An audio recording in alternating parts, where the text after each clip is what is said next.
Hey guys, welcome to a very exciting game of the Tata Steel Rapid and Blitz Tournament 2019. This game is being played between Magnus Carlsen, who has the white pieces, and Viswanathan Anand with the black pieces. It's an exciting game, so let's just get into it. We have d4 as an opening, and now knight to f6 in response. c4 and e6. We have knight to c3 and simply bishop to b4. Pinning the knight. You have knight to f3 and now d5, pushing the pawn even further, contesting the center. You have c takes d5, e takes d5, and now bishop to g5. These are all pretty standard moves, and this is again the bishop is pinning the knight as well. So you have h6, immediately kicking away the bishop or asking it to capture on the square. The good idea is to retreat with the bishop, so bishop to h4 and now castles. You have e3 and simply bishop to f5, developing the second bishop as well. You have knight to d2 and now g5, pushing the pawn further, pushing this bishop back. You have bishop to g3 and now c5. Again, Anand wants to open up some lines, and he wants to contest the wonderful center that white has. You have a3, first kicking away the bishop, and bishop takes c3, not really going back, but Anand decides to give up his bishop pair, and you get b takes c3, c4, and now h4. You have h4 contesting this pawn here, and you simply get g4, not allowing any captures but pushing the pawn further. Pretty interesting move by Anand. By this he wants to get some more space towards the king side. And you have h5, not allowing this h pawn to be pushed. And now simply knight b to d7. You have bishop to f4, now attacking this pawn, and simply queen to a5, not really worrying about this pawn being attacked. You have queen to c1, first defending because you are attacking this pawn, so defending the pawn. And now knight to b6, a pretty interesting move. Anand doesn't really mind this pawn being captured, so bishop takes h6. Magnus is like, okay, if you're giving me a pawn, sure, I'm going to take it. And now knight to a4. By capturing this pawn, the bishop is attacking the rook now, but Anand wants to go for the attack, so he plays knight to a4. Now this pawn is double attacked, and one of these pieces are going to come to c3 soon, or that's what we think. We have bishop takes f8 and now rook takes f8. So for a bishop you got a rook and a pawn, and this is definitely a little advantage white. But because of the space disadvantage, white is really, you have to be careful with the white here.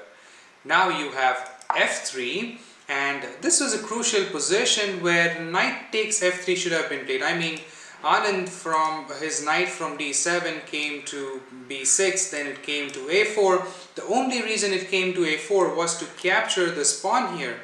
So for some reason Anand doesn't really go for the captures, but he plays rook to e8 instead. He plays passively. I mean, till this move he has played aggressive chess, but now he starts playing passive chess. So the correct idea would have simply been to capture the c pawn. Now you get queen to b2, attacking this backward pawn, and you also have a potential of bringing this rook and trying to attack this knight. So you simply have g3, not really worrying about that, and now e4.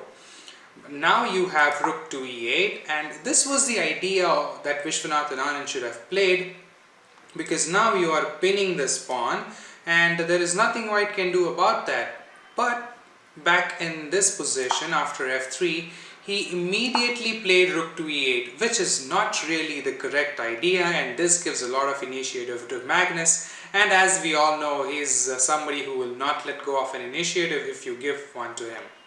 So he immediately plays king to f2. Now you cannot really push this pawn forward and block this king's position. The king is free to attack this g3 pawn, just if it's pushed, and it can immediately capture it, and then if you attack it, it can simply retreat going back to this g1 square, which was the main idea in a couple of moves back. If you go back to this position, here g3 should have been played, and now you don't allow the king to enter to this wonderful f2 square. But nonetheless, king to f2 is played, and now b5, again not really capturing this pawn for some reason, but playing b5 first, trying to defend the pawn after queen to b2 is played.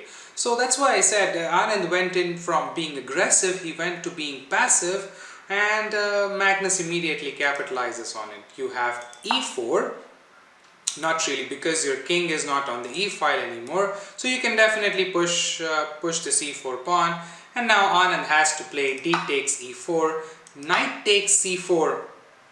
It's a wonderful, you think it's a knight sacrifice, but it's not really a sacrifice, it's a temporary sacrifice, because you will get this back. And if you guys have some time, pause the video and try to find the correct combination for white itself, even though he has played a move, but try to find why this move was played. And of course you're going to get b takes c4, but this is what was important. You then go in with the queen to g5, and this is a check. And now Vishy moves the queen to h7, again a pretty bad move, because after queen to g5, what he should have played, and again if you guys have some time, pause the video, try to find the correct combination, was simply king to f8. Once king goes to f8, you're definitely going to get this knight that has been captured, but you can now push e3 with a check. The king has to go to g1, and then you can even play a rook to e6. Now you are attacking the queen. The queen has to move, so queen will go to h8, give a check, then you move it back, you move your king, and again queen comes to g7. This is a completely fine position, even a slight advantage for black, mainly because these two pieces can come into the game anytime. But none of this was played. After queen to g5, king to h7, and again you have queen takes f6, this losing some more initiative, playing passively. You have e3 with the check, but now king to g1, and now bishop to e6, defending the bishop.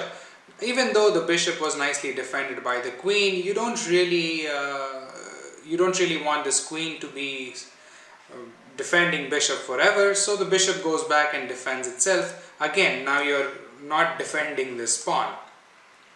You're defending this pawn for now, but Anand has different ideas, which I don't really know what they are. He's playing passive, that's for sure. You have d5, now attacking the bishop, and queen takes d5. You have to bring the queen into the game. And now rook to e1, again a pretty interesting move, and this was a slight mistake by Magnus, but not really enough to blunder the game away.